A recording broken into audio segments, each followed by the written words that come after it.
ಎಲ್ರಿಗೂ ನಮಸ್ಕಾರ. ನಾನು ನಿಮ್ಮ ಸ್ಯಾಂಡಿ ಸುಹಾಸ್. 90 ಡೇಸ್ ಚಾಲೆಂಜ್ನ ಡೇ 17 ಇವತ್ತು.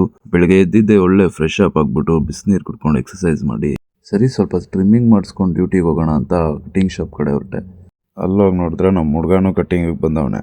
ಹೊಸ ಗಾಡಿ ತಗೊಂಡಿದ್ದೀನಿ ಅಂದ. ಸರಿ ಕಂಗ್ರ್ಯಾಚುಲೇಷನ್ಸ್ ಬಿಡಿ ಅಂದ್ಬಿಟ್ಟು ಗಾಡಿ ನೋಡೋಣ ಅಂತ ಹೋದ್ವಿ. ಗಾಯ್ಸ್, ಇದು ಯಾವುದೋ ಗಾಡಿ 2 ಲಕ್ಷ ಅಂತ ನೋಡಿ, ಮಸ್ತಾಗಿದೆ. ಎಲೆಕ್ಟ್ರಿಕ್ಕು ಸಿಂಪಲ್ ಅಂತ ನಮ್ಮ ಹುಡುಗ ತಗೊಂಡಿದ್ದಾನೆ. ಕೊಡು ನೋಡೋಣ ಗೈಸ್, ಟೆಸ್ಟ್ ಡ್ರೈವ್ ಮಾಡ್ಬಿಟ್ಟು ಹೇಳ್ತೀವಿ ಹೆಂಗಿದೆ ಅಂತ.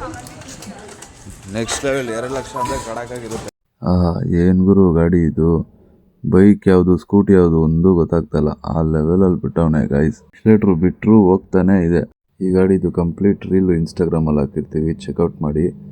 ಅಲ್ಲಿಂದ ಒಳ್ಳೆ ರೈಡ್ ಮಾಡಿಕೊಂಡು ಶಿಸ್ತಾಗಿ ನಾಷ್ಟ ಮಾಡೋಣ ಅಂತ ಹೊರಟೆ. ಇಲ್ಲೊಬ್ರು ಪುಣ್ಯಾತುಮ್ರು ಇಡ್ಲಿ ಜೊತೆ ಪೂರಿ ಕಾಂಬಿನೇಷನ್ ತಿಂತಾ ಇದ್ರು. ಇಡ್ಲಿ ಪೂರಿ ಇಲ್ಲ ಅಂದ್ರೆ ಅವ್ರು ತಿನ್ನೋದೇ ಇಲ್ವಂತೆ. ಯಾರಿಗೂ ಗೊತ್ತು, ಅದು ಒಳ್ಳೆ ಟೇಸ್ಟ್ ಆಗಿರ್ಬೋದು. ಗಾಯ್ಸ್, ಇದೇ ನಾನು ಓದಿದ ಸ್ಕೂಲು. ನೋಡ್ಬೋದು, 3-4 ಸ್ಕೂಲ್ ಓದಿದ್ದೀನಿ, ಅದರಲ್ಲಿ ಇದೊಂದು ಕಾಲೇಜು ಸ್ಕೂಲು ಶಾಶ್ವತ. ನಿಮ್ಮೆಲ್ಲರಿಗೂ ಒಂದು ಅಪ್ಡೇಟ್ ನೀಡಬೇಕಿತ್ತು. ಈ 90 ಡೇಸ್ ಚಾಲೆಂಜಲ್ಲಿ ಇನ್ನೊಂದು ಆ್ಯಡ್ ಆನ್ ಮಾಡ್ತಾ ಇದ್ದೀನಿ. ಈ 90 ಡೇಸ್ ಚಾಲೆಂಜಲ್ಲಿ 10 ಲಕ್ಷ ದುಡಿಯೋದ್ರ ಜೊತೆಗೆ ಕಂಟೆಂಟ್ ಕ್ರಿಯೇಷನ್ ಜೊತೆಗೆ ನಿಮಗೆ ಎಡಿಟಿಂಗ್, ಪೋಸ್ಟಿಂಗ್ ಪ್ರತಿಯೊಂದನ್ನು ಹ್ಯಾಂಡ್ಲ್ ಮಾಡುವ ಜೊತೆಗೆ 90 ಡೇಸಲ್ಲಿ 6 ಸ್ಟೇಟ್ಸ್ ಎಕ್ಸ್ಪ್ಲೋರ್ ಮಾಡ್ಬೋದಾ ಅನ್ನುವ ಚಾಲೆಂಜ್ ಎಕ್ಸೆಟ್ ಮಾಡಿ ಈ 90 ಡೇಸಲ್ಲಿ ಚಾಲೆಂಜಸ್ಸು, ಎಕ್ಸ್ಪೀರಿಯನ್ಸು ಪ್ರತಿಯೊಂದನ್ನು ನಿಮಗೆ ರೀಲ್ ಮುಖಾಂತರ ಶೇರ್ ಮಾಡುವಂಥ ಒಂದು ಪ್ರಯತ್ನ ಮಾಡ್ತೀನಿ. Yes, this was the update. Coming back to the reel.